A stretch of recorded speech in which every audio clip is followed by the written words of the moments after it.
ಎಲ್ಲರೂ ದೂರವಾಗಿದ್ದಾರೆ. ಯಾರೂ ಯೇಸುವಿನ ಕ್ರೂಜೆಯ ಬಳಿ ಇಲ್ಲ. ಎಲ್ಲರೂ ಅಡಗಿ ಕುಳಿತ ಒಂದು ರೀತಿಯಲ್ಲಿದ್ದಾರೆ. ಅಡಗಿದ್ದಾರೆ ಎಲ್ಲರೂ. ಕಾರಣ ಭಯ. ಈ ಭಯ ಕೇವಲ ಆತನ ಹಿಂಬಾಲಕರಿಗೆ ಮಾತ್ರವಲ್ಲ, ಅಥವಾ ಆತನ ಶಿಷ್ಯರಿಗೆ ಮಾತ್ರವಲ್ಲ. ಈ ಭಯ ಯೇಸುವನ್ನು ಹಿಂಬಾಲಿಸಿದವರನ್ನು ಮಾತ್ರ ಕಾಡುತ್ತಿರಲಿಲ್ಲ, ಯೇಸುವಿನ ಶಿಷ್ಯರನ್ನು ಮಾತ್ರ ಇದು ಕಾಡುತ್ತಿರಲಿಲ್ಲ, ದೇಶವಾಸಿಗಳನ್ನು ಈ ಭಯ ಕಾಡುತ್ತಿತ್ತು. ದೇಶವಾಸಿಗಳನ್ನು ಕೂಡ ಈ ಭಯ ಕಾಡುತ್ತಿತ್ತು. ದೇಶವಾಸಿಗಳನ್ನು ಮಾತ್ರವಲ್ಲ, ರೋಮನ್ ಅಧಿಕಾರಿಗಳನ್ನು, ರೋಮನ್ ಸೈನ್ಯವನ್ನು ಕೂಡ ಈ ಭಯ ಕಾಡುತ್ತಿತ್ತು. ಬಹಳ ಭೀಕರವಾದಂತಹ ಸ್ಥಿತಿಯಾಗಿತ್ತು ಯೇಸು ಕ್ರೂಜೆಯಲ್ಲಿದ್ದಂತಹ ಸಮಯ. ಸುವಾರ್ತೆಗಳಲ್ಲಿ ಕಂಡುಬರುವಂತೆ ಆ ಸಮಯದಲ್ಲಿ ಕತ್ತಲೆ ಉಂಟಾಯಿತು. ಯೇಸು ಕ್ರೂಜೆಯಲ್ಲಿರುವಾಗ ಕತ್ತಲೆ ಉಂಟಾಯಿತು, ಭೂಕಂಪ ಉಂಟಾಯಿತು, ದೇವಾಲಯದ ಪರದೆ ಹರಿದು ಹೋಯಿತು, ಗೋರಿಗಳು ಹೊಡೆಯಿತು, ಕೆಲವರು ಎದ್ದು ಬಂದರು. ಭಯ ಆಗುವುದಿಲ್ವೋ? ಅಂದಿನವರೆಗೆ ಅವರ ಜೀವನದಲ್ಲಿ ಕಾಣದಂತಹ ಕೆಲವು ಸಂಗತಿಗಳು ಯೇಸು ಕ್ರೂಜೆ ಮೇಲೆ ಇದ್ದಾಗ ಅವರು ಗಮನಿಸುತ್ತಿದ್ದಾರೆ. ಸೂರ್ಯನು ಏನು ಮಾಡಿದ? ಕತ್ತಲೆಯಾಗಿ ಬಿಟ್ಟ. ಕಾರಣ ತನ್ನ ಸೃಷ್ಟಿಯನ್ನು ಸೂರ್ಯನು ದೇವರ ಸೃಷ್ಟಿಯಾಗಿದ್ದಾನೆ. ಸೃಷ್ಟಿಕರ್ತನನ್ನು ಈ ಸ್ಥಿತಿಯಲ್ಲಿ ನೋಡಲು ಸಾಧ್ಯವಿಲ್ಲದ ಸ್ಥಿತಿಯಲ್ಲಿ ಸೂರ್ಯನೇನು ಮಾಡಿಬಿಟ್ಟಿದ್ದಾನೆ? ಕತ್ತಲೆಯಾಗಿ ಬಿಟ್ಟಿದ್ದಾನೆ. ಭೂಕಂಪಗಳು ಉಂಟಾಯಿತು, ಭೂಮಿಯೇ ನಡುಗಿತು, ದೇವಾಲಯದ ಪರದೆ ಹರಿದು ಹೋಯಿತು, ಗೋರಿಗಳು ಹೊಡೆದು ಹೋಯಿತು, ಕೆಲವರು ಎದ್ದು ಬಂದರು ಎಂಬುದಾಗಿ ನಾವು ಓದುತ್ತೇವೆ. ಈ ಘಟನೆ ಇಡೀ ದೇಶವನ್ನೇ ನಡುಗಿಸಿತು. ಜನರು ಭಯಭೀತರಾದರು. ಎಲ್ಲರೂ ಅಡಗಿದ ಒಂದು ಸ್ಥಿತಿಯಲ್ಲಿ, ಅಡಗಿ ಕುಳಿತಿರುವ ಒಂದು ಸ್ಥಿತಿಯಲ್ಲಿ ನಮಗಿಲ್ಲಿ ಕಾಣಬಹುದು. ಅದಲ್ಲದೆ ಶಿಷ್ಯರಿಗೆ ಅವರ ಪ್ರಶ್ನೆ, ನಮ್ಮ ಗುರುವನ್ನು ಬಂಧಿಸಿದ್ದರು, ನಮ್ಮ ಗುರುವನ್ನು ಬಂಧಿಸಿದ್ದಾರೆ, ಇನ್ನು ನಮ್ಮ ಗತಿ ಏನು? ತಾವು ಬಂಧಿಸಲ್ಪಡುವ ಸಾಧ್ಯತೆ ಇದೆ. ಇದಾದ ಕೂಡಲೇ ಇನ್ನು ನಮ್ಮನ್ನು ಕೂಡ ಬಂಧಿಸುತ್ತಾರೆ, ಶಿಕ್ಷೆಗೆ ಒಳಪಡಿಸುತ್ತಾರೆ ಎಂಬಂಥ ಭಯ ಅವರನ್ನು ಕಾಡುತ್ತಿತ್ತು. ಈ ಎಲ್ಲ ಭಯಗಳಿಂದ ಅವರು ದೂರವಾಗಿದ್ದರು. ಎಲ್ಲ ಆಪ್ತ ವಲಯಗಳು ದೂರವಾಗಿದ್ದವು. ಒಬ್ಬಂಟಿಗನಾಗಿ ಕ್ರೂಜೆಯಲ್ಲಿ ತೂಗುತ್ತಿರುವ ಯೇಸುವನ್ನು ಯೋಹಾನು ಇಲ್ಲಿ ಚಿತ್ರಿಸಿದ್ದಾನೆ. ಇಲ್ಲಿ ಯೋಹಾನು ಹೇಳುತ್ತಾನೆ, ಒಬ್ಬಂಟಿಗನಾಗಿರುವ ಯೇಸು, ಎಲ್ಲ ಆಪ್ತರು ದೂರವಾಗಿರುವಾಗಲೇ ಕೆಲವು ಸ್ತ್ರೀಯರ ಹೆಸರು ಇಲ್ಲಿ ಹೇಳುತ್ತಿದ್ದಾನೆ, ಅವರು ಕ್ರೂಜೆಯ ಬಳಿಯಲ್ಲಿ ಇದ್ದರು ಎಂಬುದಾಗಿ ಅವರ ಹೆಸರಿನಲ್ಲಿ ನಮೂದಿಸಿದ್ದಾನೆ. ಅವರು ಯೇಸುವಿನ ಕ್ರೂಜೆಯ ಬಳಿಯಲ್ಲೇ ನಿಂತಿದ್ದಾರೆ. ಆ ಘೋರ ದೃಶ್ಯಗಳನ್ನು ಅವರು ವೀಕ್ಷಿಸುತ್ತಲೇ ಇದ್ದಾರೆ. ಮಾನಸಿಕವಾಗಿ ಅವರು ಕುಂದಿ ಹೋಗಿದ್ದಾರೆ. ಈಗ ಆಗಿರುವ ಈ ಅನ್ಯಾಯದ ನಿಮಿತ್ತ ಕೊರಗಿ ಬಳಲಿ ಅವರು ಹೋಗಿದ್ದಾರೆ. ಈ ದೃಶ್ಯವನ್ನು ನೋಡುವಾಗ ಮಾನಸಿಕವಾಗಿ ಅವರು ಕರಗಿ ಹೋಗಿದ್ದಾರೆ, ಕುಂದಿ ಹೋಗಿದ್ದಾರೆ. ಈ ಅನ್ಯಾಯದ ನಿಮಿತ್ತ ಅವರು ಕೊರಗಿ ಬಳಲಿ ಹೋಗಿದ್ದಾರೆ. ಈ ಸಂದರ್ಭದಲ್ಲಿ ಅನೇಕ ಪ್ರಶ್ನೆಗಳು ಅವರನ್ನು ಕಾಡುತ್ತಿರಬಹುದು. ಅನೇಕ ಪ್ರಶ್ನೆಗಳು ಅವರನ್ನು ಕಾಡುತ್ತಾ ಇದೆ. ಬಡವರಿಗೆ ನ್ಯಾಯವಿಲ್ಲವೋ? ಬಡವರಿಗೆ ಧಾರ್ಮಿಕ ಸ್ವಾತಂತ್ರ್ಯ ಇಲ್ಲವೋ? ಸಮಾಜದಲ್ಲಿ ನಾವು ಕಡೆಗಣಿಸಲ್ಪಟ್ಟಿದ್ದೇವೋ? ನಾವು ಸಾಮಾಜಿಕವಾಗಿಯೂ, ಧಾರ್ಮಿಕವಾಗಿಯೂ, ರಾಜಕೀಯವಾಗಿಯೂ ತುಳಿತಕ್ಕೆ ಒಳಗಾಗಿದ್ದೇವೆ. ನಾವು ಅಲ್ಪಸಂಖ್ಯಾತರು. ಯೇಸುವಿನ ಹಿಂಬಾಲಕರು ಅಂದಿನ ಸಮಾಜದಲ್ಲಿ ಅಲ್ಪಸಂಖ್ಯಾತರು. ಅಲ್ಪಸಂಖ್ಯಾತರಿಗೆ ಅಂದೂ ನ್ಯಾಯವಿಲ್ಲ, ಇಂದೂ ನ್ಯಾಯವಿಲ್ಲ. ಅಲ್ಪಸಂಖ್ಯಾತರಿಗೆ ಅಂದು ಸಮಾಜ ಕಡೆಗಣಿಸಿದ್ದಾರೆ, ಅಲ್ಪಸಂಖ್ಯಾತರನ್ನು ಧಾರ್ಮಿಕವಾಗಿಯೂ ಕಡೆಗಣಿಸಿದ್ದಾರೆ, ಅಲ್ಪಸಂಖ್ಯಾತರನ್ನು ರಾಜಕೀಯವಾಗಿಯೂ ತುಳಿತಕ್ಕೆ ಒಳಪಡಿಸಿದ್ದಾರೆ. ಒಂದರ ಹಿಂದೆ ಒಂದು ಎಂಬಂತೆ ಅನೇಕ ಪ್ರಶ್ನೆಗಳು ಇವರ ಜೀವನದಲ್ಲಿ ಆ ಸಂದರ್ಭದಲ್ಲಿ ಉದ್ಭವಗೊಂಡಿದೆ ಎಂಬುದು ನನ್ನ ಯೋಚನೆ. ಕ್ರೂಜೆ ಬಳಿಯಲ್ಲಿ ಏನೋ ನೋಡ್ತಾ ನಿಂತದಲ್ಲ. ಕ್ರೂಜೆ ಬಳಿಯಲ್ಲಿ ನಿಂತಿರುವಾಗ ಆ ದೃಶ್ಯವನ್ನು ಅವರು ನೋಡುತ್ತಿರುವಾಗ, ಆ ನೋವನ್ನು ಅವರು ನೋಡುತ್ತಿರುವಾಗ, ಕಂಗಾಲಾಗಿರುವ ಯೇಸುವನ್ನು ನೋಡುತ್ತಿರುವಾಗ ಒಂದು ವಿಷಯ ನಾವು ನೆನಪಿಸಿಕೊಳ್ಳಬೇಕು, ಅವರು ಮೌನವಾಗಿದ್ದಿಲ್ಲ. ಅವರ ಅಂತರದೊಳಗೆ ಅನೇಕ ಪ್ರಶ್ನೆಗಳು ಉದ್ಭವವಾಗುತ್ತಲೇ ಇತ್ತು. ನಮಗೆ ನ್ಯಾಯ ಯಾರು ದೊರಕಿಸಿಕೊಡುತ್ತಾರೆ? ಇಂದು ನಾವು ಈ ಹೇಳಿದ ವಿಚಾರಗಳಿಂದ ದೂರ ಅಲ್ಲ ಎಂಬುದನ್ನು ನೆನಪಲ್ಲಿಟ್ಟುಕೊಂಡು ನಿಮ್ಮ ಕ್ರೈಸ್ತ ಜೀವನವನ್ನು ಮುಂದೆ ಸಾಗಿಸಿರಿ. ಈ ಹೇಳಿರುವ ವಿಚಾರಗಳು, ಅವರೊಳಗಿದ್ದ ಯೋಚನೆಗಳು ಇಂದು ನಮ್ಮನ್ನು ಕಾಡುತ್ತಾ ಇದೆ. ಅಂದು ಇಂದು ಅಲ್ಪಸಂಖ್ಯಾತರಿಗೆ ಏನಿಲ್ಲ, ನ್ಯಾಯ ದೊರಕದ ಕಾಲದಲ್ಲಿ ನಾವು ಇದ್ದೇವೆ. ಈ ವೇಳೆ ಯೇಸು ತನ್ನ ಸ್ವರವನ್ನು ಎತ್ತಿ ಮಾತನಾಡುತ್ತಿದ್ದಾನೆ. ಹೀಗೆ ಬಹಳ ನೋವಿನಿಂದ, ಬಹು ಪ್ರಶ್ನೆಗಳಿಂದ ನಿಂತಿರುವ ಸ್ತ್ರೀಯರನ್ನು ನೋಡಿಕೊಂಡು ಯೇಸು ಮಾಡುತ್ತಿದ್ದ ಮಾತುಗಳನ್ನು ಎತ್ತುತ್ತಾನೆ. ಬಹು ವೇದನೆಗಳಿಂದ ನೊಂದವರಲ್ಲಿ ಕ್ರೂಜೆಯಿಂದ ಆತನು ಮಾತನಾಡುತ್ತಿದ್ದಾನೆ. The words from the cross. ನೀನು ನಿಂತಿರುವ ಸ್ಥಳ, ನಿನ್ನನ್ನು ಕಾಡುತ್ತಿರುವ ಸಮಸ್ಯೆಗಳು, ನಿನ್ನ ಯೋಚನೆಗಳು, ಯಾರು ನನ್ನನ್ನು ಇದರಿಂದ ಬಿಡಿಸುತ್ತಾರೆ, ನನಗೆ ಯಾರು ಪರಿಹಾರ ಕೊಡುತ್ತಾರೆ ಎಂಬಂಥ ಪ್ರಶ್ನೆಗಳು ನಿನ್ನಲ್ಲಿರುವಾಗ ಕ್ರೂಜೆಯಿಂದ ಶಬ್ದವು ಹೊರಟು ಬರುತ್ತಿದೆ. ಆತನ ಮಾತುಗಳು, ತಾನು ಅತಿಯಾಗಿ ಪ್ರೀತಿಸಿದ ಶಿಷ್ಯನನ್ನು ನೋಡಿದನು. ತಾಯಿಗೆ ಹೇಳುವಂಥ ಮಾತುಗಳು, ಅಮ್ಮ ಇಗೋ ನಿನ್ನ ಮಗನು.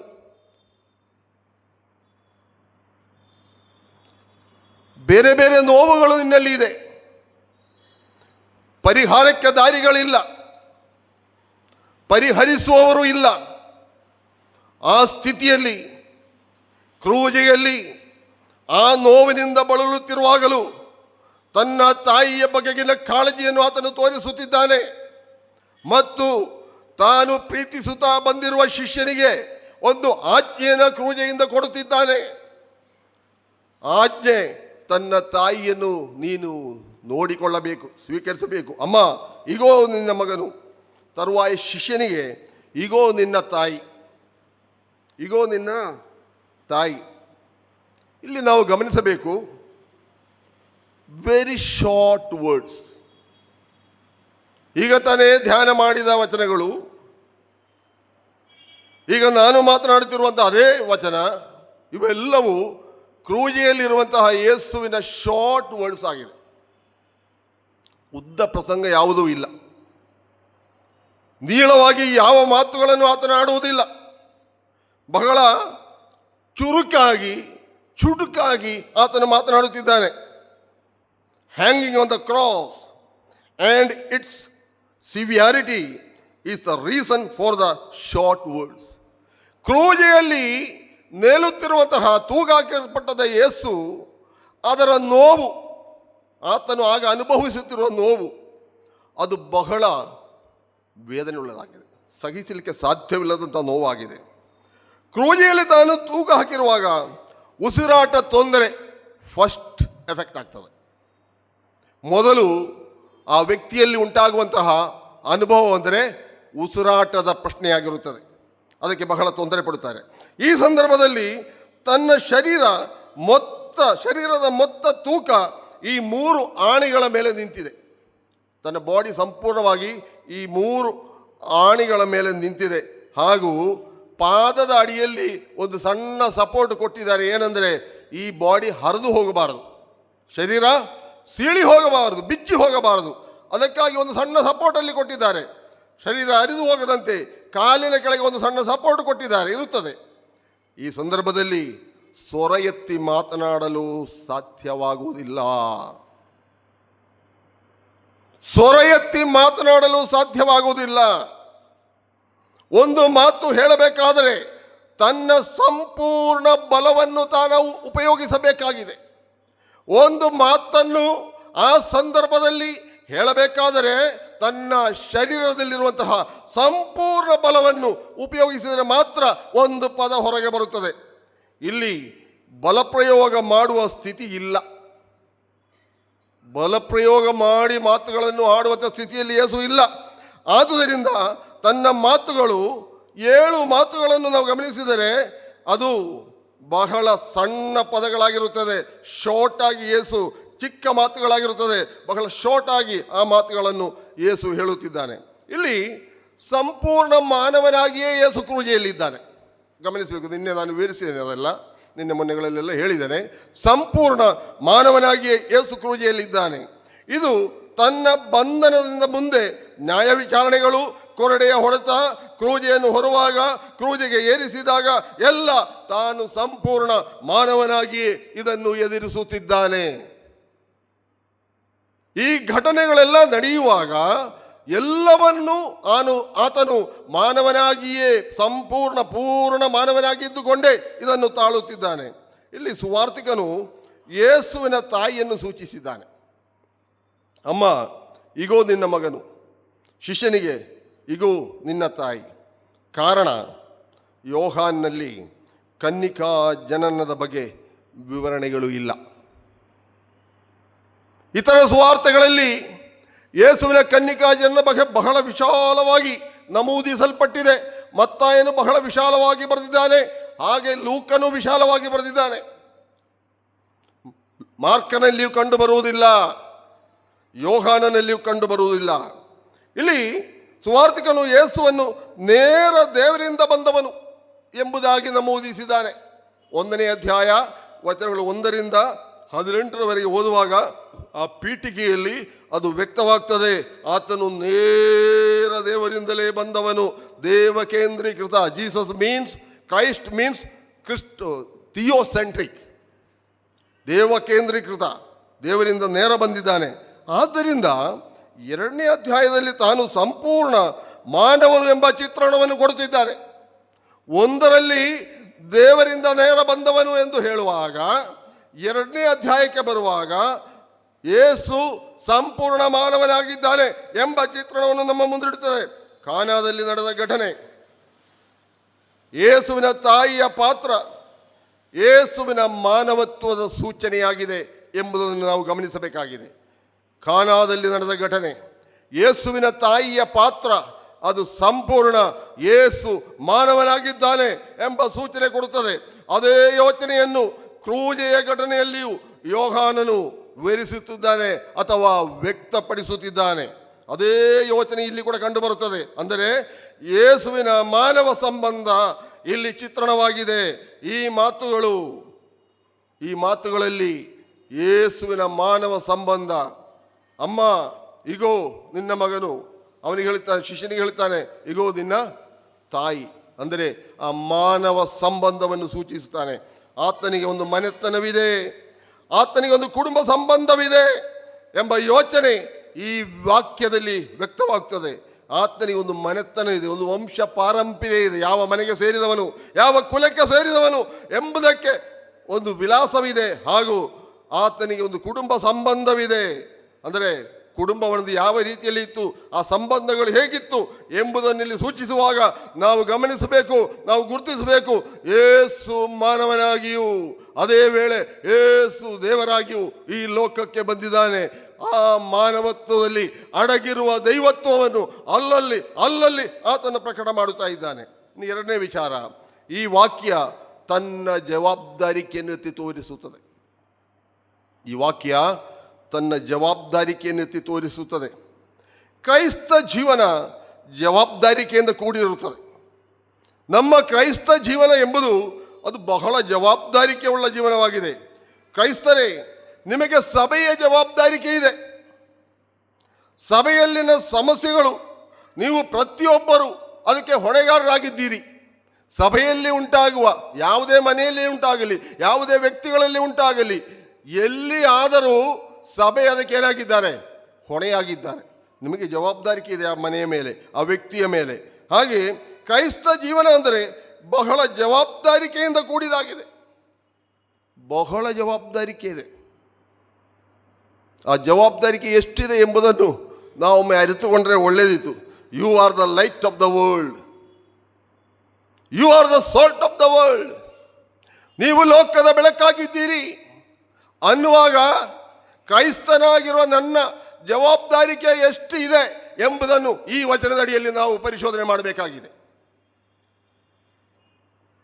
ನಾನು ಲೋಕದ ಬೆಳಕಾಗಿದ್ದೇವೆ, ನಾವು ಲೋಕದ ಬೆಳಕಾಗಿದ್ದೇವೆ ಅನ್ನುವಾಗ ಲೋಕಕ್ಕೆ, ಕತ್ತಲೆಯಲ್ಲಿರುವವರಿಗೆ, ಸಮಸ್ಯೆಯಲ್ಲಿರುವವರಿಗೆ, ಸಮಾಧಾನ ಇಲ್ಲದೆ ಇರುವವರಿಗೆ, ಕಷ್ಟದಲ್ಲಿರುವವರಿಗೆ, ರೋಗಿಗಳಿಗೆ ನಾವೇನಾಗಬೇಕು? ಬೆಳಕಾಗಬೇಕು, ದಾರಿದೀಪ ಆಗಬೇಕು, ಅವರಿಗೆ ದಾರಿ ತೋರಿಸಿಕೊಡುವವರಾಗಿರಬೇಕು. ನೋಡಮ್ಮ, ನೋಡಪ್ಪ, ನೀನು ಈ ದಾರಿಯಲ್ಲಿ ಹೋದರೆ ತಲುಪುವ ಸ್ಥಳಕ್ಕೆ ತಲುಪಬಹುದು ಎಂಬ ದಾರಿ ತೋರಿಸಿಕೊಡುವ ವ್ಯಕ್ತಿಗಳನ್ನಾಗಿ ದೇವರು ನಮ್ಮನ್ನು ಈ ಲೋಕದಲ್ಲಿ ಇರಿಸಿದ್ದಾನೆ.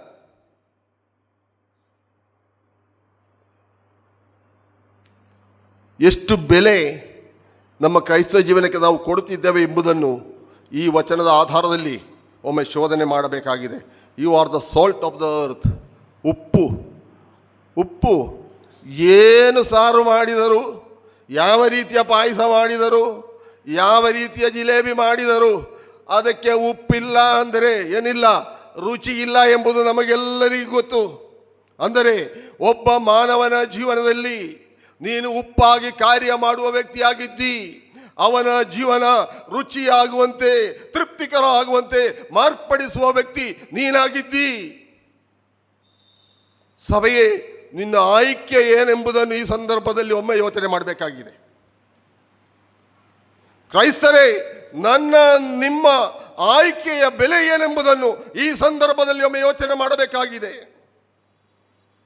ಯೇಸು ಕ್ರೂಜೆಯಲ್ಲಿ ಇದ್ದುಕೊಂಡು ತನ್ನ ಜವಾಬ್ದಾರಿಕೆ ಏನೆಂಬುದನ್ನು ಇಲ್ಲಿ ತೋರಿಸಿಕೊಟ್ಟಿದ್ದಾನೆ. ಈ ವಚನದ ಮೂಲಕ, ಈ ಮಾತಿನ ಮೂಲಕ ತಾಯಿಗೂ ಹಾಗೂ ತನ್ನ ಶಿಷ್ಯನಿಗೂ ಜವಾಬ್ದಾರಿಕೆಯನ್ನು ಒಪ್ಪಿಸಿಕೊಡ್ತಿದ್ದಾನೆ. ರಸ್ತೆ ಮಧ್ಯದಲ್ಲಿ ಬಿಟ್ಟು ಹೋಗುವಾತನಲ್ಲ ನಮ್ಮ ಯೇಸು ಎಂಬುದನ್ನು ಈ ವಚನದ ಮೂಲಕ ನಾವು ತಿಳ್ಕೊಳ್ಬೇಕು. ಸಮಸ್ಯೆ ಬರುವಾಗ, ಸಂದರ್ಭಗಳು ಬರುವಾಗ, ನನ್ನಿಂದ ಸಾಧ್ಯ ಇಲ್ಲ ಎಂಬುದನ್ನು ನಾನು ಗುರುತಿಸಿಕೊಳ್ಳುವಾಗ ನಾನು ಕೈ ಬಿಡುವುದು ಸರ್ವಸಾಮಾನ್ಯ. ನೀವು ಕೈ ಬಿಡುತ್ತೀರಾ. ಸ್ವಂತ ಮಗುವಾಗಲಿ, ಅಪ್ಪನಾಗಲಿ, ಅಮ್ಮನಾಗಲಿ, ಸಂಬಂಧಿಕರು ಯಾರೇ ಆಗಲಿ, ನನ್ನಿಂದ ಸಾಧ್ಯ ಇಲ್ಲ ಎಂಬುದನ್ನು ನಾನು ಗುರುತಿಸಿದರೆ ನಾನು ಮಧ್ಯದಲ್ಲಿ ಬಿಟ್ಟು ಹೋಗುತ್ತೇನೆ. ಹೋಗಬಾರದು ಎಂಬುದನ್ನು ನಾನು ಹೇಳ್ತಿದ್ದೇನೆ. ನಾವೇನು ಮಾಡಬಾರ್ದು? ಹೋಗಬಾರದು. ಯೇಸು ಕ್ರೂಜೆಯಲ್ಲಿರುವಾಗಲೂ ಅಲ್ಲಿ ಏನು ಮಾಡ್ತಿದ್ದಾನೆ? ಹಿ shows the concern about his mother. ತನ್ನ ತಾಯಿಯ ಬಗ್ಗೆ ಕಾಳಜಿ. ಕಾರಣ ಈ ಲೋಕಕ್ಕೆ ತಾನು ಬಂದದು ತನ್ನ ತಾಯಿಯ ಮೂಲಕ. ಒಬ್ಬ ತಾಯಿ ಇಲ್ಲ ಅಂದರೆ ಮಾನವನಾಗಿ ಇಲ್ಲಿ ಪ್ರವೇಶ ಮಾಡಲಿಕ್ಕೆ ಸಾಧ್ಯವಿಲ್ಲ. ಎಲ್ಲಿಂದಲೋ ಆಕಾಶದಿಂದ ಬಿದ್ದರೆ ನಾನು ನೀವು ಒಪ್ಪುವುದಿಲ್ಲ, ನೆನಪಿಟ್ಟುಕೊಳ್ಳಿ. ಇಷ್ಟೆಲ್ಲ ಚಾರಿತ್ರಿಕವಾಗಿ ಸಮರ್ಥಿಸಿರುವಂತಹ ಯೇಸುವಿನ ಚರಿತ್ರೆಯನ್ನು ಇಂದು ಒಪ್ಪುವುದಿಲ್ಲ ಬಿಡಿ. ಇಷ್ಟೆಲ್ಲ ಸಮರ್ಥನೆಗೆ ಬೇಕಾದಂತಹ ಮಾಹಿತಿಗಳು ಎಲ್ಲ ಭಾಗದಿಂದಲೂ ನಮಗೆ ಸಿಗ್ತದೆ. ಆರ್ಕಿಯಾಲಜಿಯಿಂದ ಸಿಗ್ತದೆ, ಇತರ ಬರಹಗಳಿಂದ ಸಿಕ್ಕುತ್ತದೆ, ರೋಮಾಯ ಚರಿತ್ರೆಗಾರರ ಬರಹಗಳಿಂದ ಸಿಕ್ಕುತ್ತದೆ. ಎಲ್ಲ ರೀತಿಯಲ್ಲಿ ಸಿಕ್ಕಿದರೂ ಒಪ್ಪಲಿಕ್ಕೆ ಕಷ್ಟ ಇದೆ. ಆದರೆ ಒಂದು ವಿಚಾರ ಮರೆತು ಹೋಗಬಾರದು. ಯೇಸು ದಾರಿಯಲ್ಲಿ ಬಿಟ್ಟು ಹೋಗುವಾತನಲ್ಲ, ನಮ್ಮನ್ನು ರಸ್ತೆ ಮಧ್ಯದಲ್ಲಿ ಬಿಟ್ಟು ಹೋಗುವಾತನಲ್ಲ, ನಮ್ಮನ್ನು ಸೇರಿಸುವಲ್ಲಿಗೆ ಸೇರಿಸುವಾತನಾಗಿದ್ದಾನೆ. ಯಾವ ಸಮಸ್ಯೆಗಳಿದ್ದರೂ ನಮ್ಮನ್ನು ಕೈ ಹಿಡಿದು ನಾವು ಎಲ್ಲಿಗೆ ತಲುಪಬೇಕೋ ಅಲ್ಲಿಗೆ ಆತನು ತಲುಪಿಸುತ್ತಾನೆ ಎಂಬುದಕ್ಕೆ ಸೂಚನೆಯಾಗಿದೆ ಈ ಮಾತು. ನಂತರ ಮುಂದೆ ನಾವು ನೋಡುವುದಾದರೆ ಈ ವಾಕ್ಯ ತನ್ನ ನಿಯೋಗದ ಸಮಾಪ್ತಿಯನ್ನು ಸೂಚಿಸುತ್ತದೆ. ಈ ವಾಕ್ಯ ತನ್ನ ನಿಯೋಗದ ಸಮಾಪ್ತಿಯನ್ನು ಸೂಚಿಸುತ್ತದೆ. ತನ್ನ ನಿಯೋಗದ ಸಂಪೂರ್ಣತೆ, ತನ್ನ ನಿಯೋಗದ ಮುಕ್ತಾಯ, ತನ್ನ ನಿಯೋಗದ ಕೊನೆ ಇಲ್ಲಿ ನಮಗೆ ಕಂಡು ಬರ್ತದೆ. ತಂದೆಯಾದ ದೇವರಿಂದ ಕೈವರ್ತಿಸಲ್ಪಟ್ಟ ನಿಯೋಗವನ್ನು ಮುಕ್ತಾಯಗೊಳಿಸುತ್ತಾನೆ. ತಂದೆಯಾದ ದೇವರು ಯಾತಕ್ಕಾಗಿ ಕುಮಾರನನ್ನು ಈ ಲೋಕಕ್ಕೆ ಕಳುಹಿಸಿದನು ಎಂಬುದು ನಮಗೆ ಗೊತ್ತಿದೆ. ದೇವರು ಈ ಲೋಕದ ಮೇಲೆ ಎಷ್ಟೋ ಪ್ರೀತಿಯನ್ನು ಇಟ್ಟ ಕಾರಣ ತನ್ನ ಕುಮಾರನನ್ನು ಕಳಿಸಿಕೊಟ್ಟಿದ್ದಾನೆ. ಅಲ್ಲಿ ಕನ್ನಡದಲ್ಲಿ ಲೋಕ ಓದುವಾಗ ಇಂಗ್ಲೀಷಲ್ಲಿ ವರ್ಲ್ಡ್ ಅಂತ ಓದ್ತೇವಲ್ಲ, ಅದರ ಮೂಲ ಭಾಷೆಗೆ ಬರುವಾಗ ಇಟ್ ಈಸ್ ಯೂನಿವರ್ಸ್. ಕೇವಲ ಈ ಪ್ರಪಂಚ ಮಾತ್ರ ಅಲ್ಲ, ಕಾಣುವಂಥ ಎಲ್ಲ ಸೃಷ್ಟಿಗಳು ಅದರಲ್ಲಿ ಒಳಪಡುತ್ತದೆ. ಎಲ್ಲ ಸೃಷ್ಟಿಯ ಸರ್ವ ಸೃಷ್ಟಿಯ ರಕ್ಷಣೆಗಾಗಿ ದೇವರು ತನ್ನ ಕುಮಾರನನ್ನು ಈ ಲೋಕಕ್ಕೆ ಕಳಿಸಿದ್ದಾನೆ. ಅದು ಯಾರಿಗೆ ಗೊತ್ತಿತ್ತು? ಯಾರಿಗೆ ಗೊತ್ತಿತ್ತು? ಯೇಸುವಿಗೆ ಗೊತ್ತಿತ್ತು. 12 ವರ್ಷ ಇರುವಾಗ ದೇವಾಲಯಕ್ಕೆ ತಂದೆ ತಾಯಿಗಳು ಕರ್ಕೊಂಡು ಹೋದರು. ಹಬ್ಬಕ್ಕೆ ಹೋದವರು. ಮಗನು ಕೈ ಬಿಟ್ಟು ಹೋಗ್ತಾನೆ. ಹುಡುಕುತ್ತಾ ಹೋಗುವಾಗ ಅವ ಎಲ್ಲಿದ್ದಾನೆ? ಮಗನು ಶಾಸ್ತ್ರಿಗಳ ಮಧ್ಯೆ ಕುಳಿತು ಚರ್ಚೆ ಮಾಡುತ್ತಾ ಇದ್ದಾನೆ. ಧರ್ಮಶಾಸ್ತ್ರದ ಆಳವಾದ ವಿಚಾರಗಳನ್ನು ಚರ್ಚೆ ಮಾಡುತ್ತಾ ಇದ್ದಾನೆ. ಅದನ್ನು ಕಂಡ ತಂದೆ ತಾಯಿಗಳು ಪ್ರಶ್ನಿಸುತ್ತಾರೆ ಆತನು, ಏನು ಮಾರ್ರೆ ಇದು, ಎಂಥ ಸ್ಥಿತಿ ನಿನ್ನದು, ನೀನು ಎಲ್ಲಿ ಇದ್ದಿ? ನಾವು 2 ದಿನ 3 ದಿನಗಳಿಂದ ಹುಡುಕುತ್ತಾ ಇದ್ದೇವೆ, ನಿನ್ನ ಸ್ಥಿತಿ ಎಂಥದ್ದು? ಅಲ್ಲಿ ಹೇಳುವಂಥ ಒಂದು ಮಾತಿದೆ, ನನ್ನನ್ನು ಕಳಿಸಿದ ಆತನ ಕೆಲಸವನ್ನು ಮಾಡುತ್ತಾ ಇದ್ದೇನೆ, ನನ್ನ ತಂದೆಯ ಕಾರ್ಯವನ್ನು ನಾನು ಮಾಡುತ್ತಾ ಇದ್ದೇನೆ. ಅಂದರೆ 12 ವರ್ಷ ಪ್ರಾಯ ಇರುವಾಗಲೇ ತಾನು ಬಂದಿರುವ ಜವಾಬ್ದಾರಿಕೆಯ ಬಗ್ಗೆ ಆತನಿಗೆ ಗೊತ್ತಿತ್ತು. ಆದ್ದರಿಂದ ತಂದೆಯಾದ ದೇವರಿಂದ ಕೈವರ್ತಿಸಲ್ಪಟ್ಟಂತಹ ನಿಯೋಗಗಳು ಅನೇಕವಿದೆ, ಅದನ್ನು ಮುಕ್ತಾಯಗೊಳಿಸಿದನು. ತನ್ನ ಸೇವಾ ದಿನಗಳಲ್ಲಿ ತಾನು ಗಮನ ಹರಿಸದ ಒಂದು ವಿಚಾರಗಳೂ ಇಲ್ಲ. ಇನ್ನು ಸುವಾರ್ತೆಗಳನ್ನು ಓದುವಾಗ ನೀವು ಗಮನಿಸಬೇಕು, ಯೇಸು ಎಲ್ಲಿ ತನ್ನ ಗಮನವನ್ನು ಹರಿಸಿದ್ದಾನೆ ಎಂಬುದನ್ನು. ಎಲ್ಲ ವಿವರಿಸಲಿಕ್ಕೆ ನನ್ನ ಸಮಯ ಇಲ್ಲ, ಓದುವಾಗ ನಮಗೆ ಗೊತ್ತಾಗ್ತದೆ ಯೇಸುವಿನ ಗಮನ ಎಲ್ಲಿತ್ತು, ಎಲ್ಲಿ ನೋಡಿದ್ದಾನೆ, ಎಲ್ಲಿ ಮಾತನಾಡಿದ್ದಾನೆ, ಎಲ್ಲಿ ಕಾರ್ಯ ಮಾಡಿದ್ದಾನೆ ಎಂಬುದು ನಮಗೆ ಗೊತ್ತಾಗ್ತದೆ. ಅಂದಿನ ಧಾರ್ಮಿಕ ಸಮಸ್ಯೆಗಳು, ಆ ಕಡೆಗೆ ತನ್ನ ಗಮನವನ್ನು ಹರಿಸಿದ್ದಾನೆ. ಅಂದಿನ ಧಾರ್ಮಿಕ ಬೋಧನೆಗಳು ಜನಸಾಮಾನ್ಯರಿಂದ ಪಾಲಿಸಲು ಅದು ಕಷ್ಟಕರವಾಗಿತ್ತು. ಜನಸಾಮಾನ್ಯರಿಂದ ಪಾಲಿಸಲು ಕಷ್ಟಕರವಾಗಿತ್ತು. ಶಾಸ್ತ್ರಿ ಪರಿಸಾಯರ ಬೋಧನೆಗಳಂತೆ 10ರಲ್ಲಿ 1 ದೇವಾಲಯಕ್ಕೆ ಕೊಡಬೇಕು. 10ರಲ್ಲಿ 1 ತಗೊಂಡು ಎಲ್ಲಿ ಕೊಡಬೇಕು? ದೇವಾಲಯಕ್ಕೆ ತಗೊಂಡು ಹೋಗಿ ಕೊಡಬೇಕು. 10ರಲ್ಲಿ 1 ಸಾಸಿವೆ ಕಾಳು ಹೇಗಪ್ಪ ನೀವು 10ರಲ್ಲಿ 1 ಎಣಿಕೆ ಮಾಡುತ್ತೀರಾ? ಆದರೆ ಈ ಪರಿಸಾಯ ವರ್ಗದವರು ಅದನ್ನು ಕುಳಿತುಕೊಂಡು ಒಂದು ಶಬತ್ತಿನಿಂದ ಇನ್ನೊಂದು ಶಬತ್ತಿನ ಒಳಗೆ ಅದನ್ನು ಕುಳಿತುಕೊಂಡು ಲೆಕ್ಕ ಹಾಕಿ 9 ತನಗಿಟ್ಟುಕೊಳ್ತಾನೆ, 1 ಸಾಸಿವೆಯನ್ನು ಯಾರಿಗಿಡ್ತಾನೆ? ದೇವರಿಗೆ ಬೇರ್ಪಡಿಸ್ತಾನೆ. ಹಾಗೆ ಲೆಕ್ಕ ಹಾಕಿ ಅಕ್ಯುರೇಟ್ ಲೆಕ್ಕ. ಅರ್ಥ ಆಯ್ತು ನಿಮಗೆ? ಅಕ್ಯುರಸಿ ತರಲೇಬೇಕು. ಖಂಡಿತ 10ರಲ್ಲಿ 1 ನಾನು ಕೊಟ್ಟಿದ್ದೇನೆ, ಆದರೆ ಮಾತ್ರ ನನಗೆ ಆಶೀರ್ವಾದ ಎಂಬಂಥ ಯೋಚನೆಯಲ್ಲಿ ಕಾರ್ಯ ಮಾಡುತ್ತಿರುವ ಪರಿಸಾಯರು. ಅವರು ಸಾಮಾನ್ಯ ಜನರಿಗೂ ಇದನ್ನು ಬೋಧಿಸ್ತಾರೆ. ಅಮ್ಮ, ನಿಮಗೆ ಇದನ್ನು ಬೋಧಿಸಿದರೆ ನಿಮ್ಮಿಂದ ಪಾಲನೆ ಮಾಡಲಿಕ್ಕೆ ಸಾಧ್ಯ ಉಂಟಾ? ವಾರ ಇಡೀ ಸಾಸಿವೆ ಕಾಳನ್ನು ಲೆಕ್ಕ ಮಾಡಿ ಕುಳಿತುಕೊಳ್ತೀರಾ ನೀವು? ಸಾಧ್ಯ ಇದೆಯಾ? ಇಲ್ಲ. ನಿಮಗೆ ಬೇರೆ ಬೇರೆ ಕಾರ್ಯಗಳಿದೆ, ನಿಮಗೆ ಹೋಗಲೇಬೇಕು. ಆದ್ದರಿಂದ ಜನಸಾಮಾನ್ಯರಿಂದ ಇದು ಪಾಲನೆ ಮಾಡಲಿಕ್ಕೆ ಸಾಧ್ಯವಿಲ್ಲ. ಅದಕ್ಕೆ ಯೇಸು ಕೊಡುವಂಥ ಉತ್ತರ, ನನ್ನ ನೊಗವು ಭಾರವಿಲ್ಲ, ಲಘುವಾಗಿದೆ, ಬನ್ನಿರಿ ಎಂಬ ಆತನ ಕರೆ ಅಂದಿನ ಧಾರ್ಮಿಕ ಸಮಸ್ಯೆಗಳ ಪರಿಹಾರವಾಗಿತ್ತು. ನನ್ನ ನೊಗ ಭಾರವಿಲ್ಲ, ಬಹಳ ಲಘುವಾಗಿದೆ, ನನ್ನ ಹಿಂದೆ ಬನ್ನಿರಿ, ನನ್ನ ಮಾತುಗಳನ್ನು ಕೇಳಿರಿ, ನನ್ನ ಬೋಧನೆಗಳನ್ನು ಕೇಳಿರಿ, ನನ್ನನ್ನು ಅನುಸರಿಸಿರಿ. ಆದರೆ ನೀವು ಏನನ್ನು ಹುಡುಕುತ್ತಾ ಇದ್ದೀರೋ ಆ ಹುಡುಕುವ ಸ್ಥಳಕ್ಕೆ ನೀವು ತಲುಪುತ್ತೀರಾ. ದೇವರ ಕಡೆಗೆ ನೀವು ನಡೆಸಲ್ಪಡುತ್ತೀರಿ ಎಂಬಂತಹ ಯೋಚನೆಯನ್ನು ಅದರ ಮೂಲಕ ಯೇಸುವಲ್ಲಿ ಕೊಡುತ್ತಿದ್ದಾನೆ. ಇನ್ನು ಸಾಮಾಜಿಕ ಸಮಸ್ಯೆಗಳು, ಅಸ್ಪೃಶ್ಯತೆ, ಸಮರಿಟನ್ಸ್ ಅಂಡ್ ಜ್ಯೂಸ್, ಶಮರಿಯರು ಮತ್ತು ಯಹೂದಿಗಳು ಯಾವ ಸಂಬಂಧವೂ ಇಲ್ಲ. ಯೋಹಾನ ಸುವಾರ್ತೆ 4ನೇ ಅಧ್ಯಾಯದಲ್ಲಿ ಸಮರಿಯ ಸ್ತ್ರೀಯೊಟ್ಟಿಗೆ ಮಾತುಕತೆ ಮಾಡುತ್ತಿರುವ ಯೇಸುವನ್ನು ನಾವು ಗಮನಿಸಿದರೆ ಅಸ್ಪೃಶ್ಯತೆ ಯಾವ ಮಟ್ಟದಲ್ಲಿ ಇತ್ತು ಎಂಬುದು ನಮಗೆ ಅಲ್ಲಿ ಕಂಡು ಬರುತ್ತದೆ. ಯಾವ ಮಟ್ಟದಲ್ಲಿ ಅಸ್ಪೃಶ್ಯತೆ ಇತ್ತು ಎಂಬುದು. ಆ ಚರ್ಚೆ ಕೊನೆಗೊಳ್ಳುವಾಗ ಅಸ್ಪೃಶ್ಯತೆಯನ್ನು ಯೇಸು ಏನು ಮಾಡ್ತಿದ್ದಾನೆ?